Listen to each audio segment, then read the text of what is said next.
So what is serverless? Well, it's a different way of thinking, right? It's about how we write code, right? It's a design pattern that we need to take into account to build applications as independent functions. We tend to want those to respond to events. We only want to be charged when we execute, not when it's running all the time.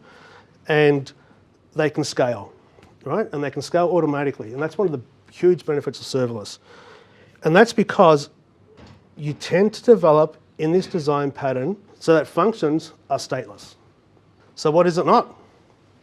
It doesn't mean removing servers. That's something that's really important. The servers are managed by a third party right up to about the container. It's also not no-ops. You still need to manage your code. You still need to manage your deployments. You want to make sure you don't impact your users when you make a change. Just as important as doing it any other way. You need to understand how to handle disasters, and disasters can be a whole range of different things. It doesn't take care of your security. Well, not really. It takes care of your security up to a certain point, but you still have to worry about the security of your application. It is simplicity, but it's not simple, right? As you start to build more and more on serverless technologies, you tend to find it takes just as long as doing it any other way. It's really fast to start, but it takes just as long. It doesn't mean stateless either, right? The state itself can lie outside the function. So when we talk about serverless, think about the function being stateless, but that state can be somewhere else, right? So, of course, there is no one way of doing serverless, and that is something that we're here to understand today. Thank you. So Michael Jenkins, Chief Architect of Emergency Management Victoria. Just a quick intro to what we do at Emergency Management Victoria. Obviously, our focus is on keeping Victoria safe through natural disasters and other types of emergencies that can occur over the course of any given season, any given year. We have a high focus on fires and bushfires in particular. As a fairly small organisation, we do a lot of work through these much larger departments and agencies, but it means that we don't have a lot of staff in-house, and our funding is relatively limited, certainly compared to the bigger agencies.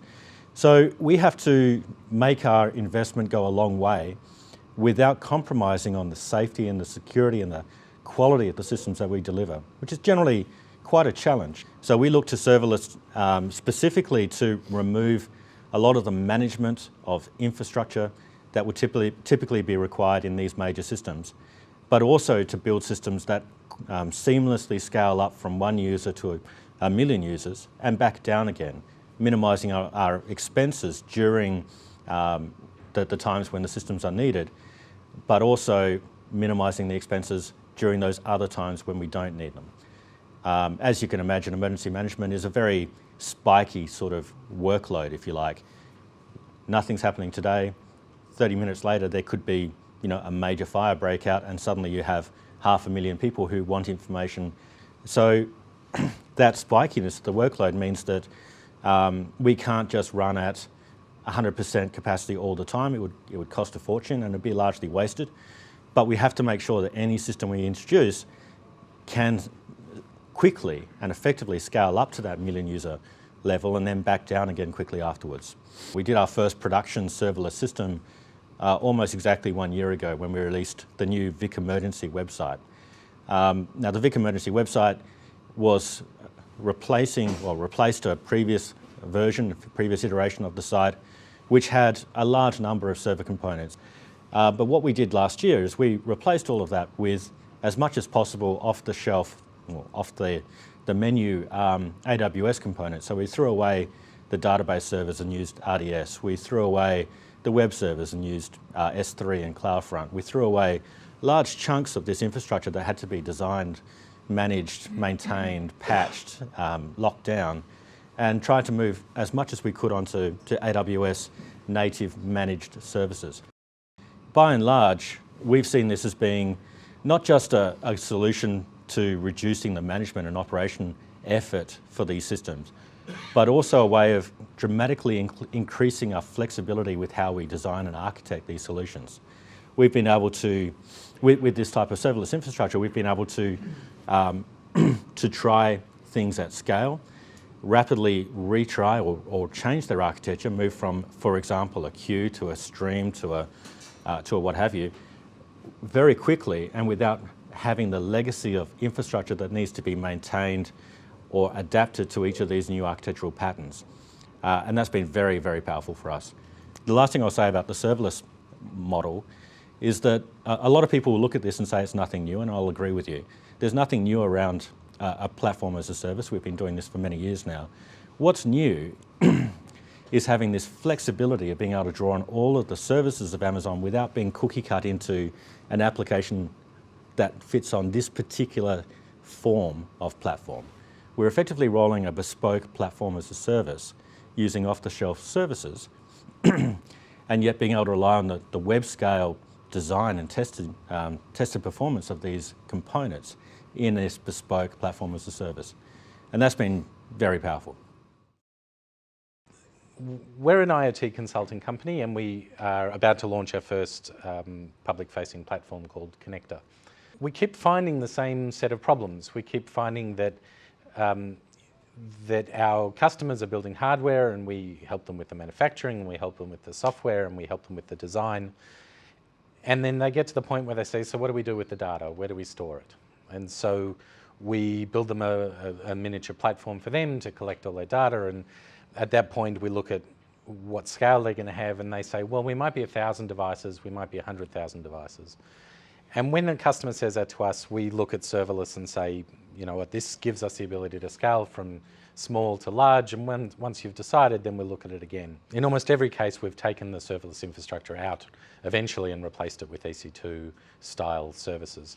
The most important thing to us is stability under load. We know how to build stable services. We've been doing it for 20 years between us. So it's not hard to build a single server that's stable.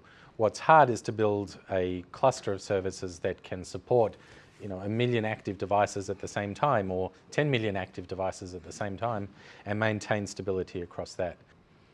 We do also, of course, auto-scale our infrastructure, and the one advantage that serverless has, well, that Lambda has over auto-scaling, is the time at which it auto-scales. It's a lot faster with serverless, with Lambda, than it is with EC2 instances. And it also tends to be sort of choppy, so it's a smooth transition with Lambda. You don't really notice how many servers are up and running, whereas with autoscale, it gets to a peak and then it responds slowly and increases the number of machines, and then, you know, an hour later it might scale down again. It's a lot smoother with Lambda. The only way, however, that we could make this happen in effectively a startup environment, which is what we are, is that we needed to outsource the DevOps component. There are not a lot of qualified DevOps resources in Australia, and all of our development and management is done in Australia. So we reached out to base2Services, and they provided us with effectively a scalable DevOps service. So while we're small, they're small. When we grow, they grow with us.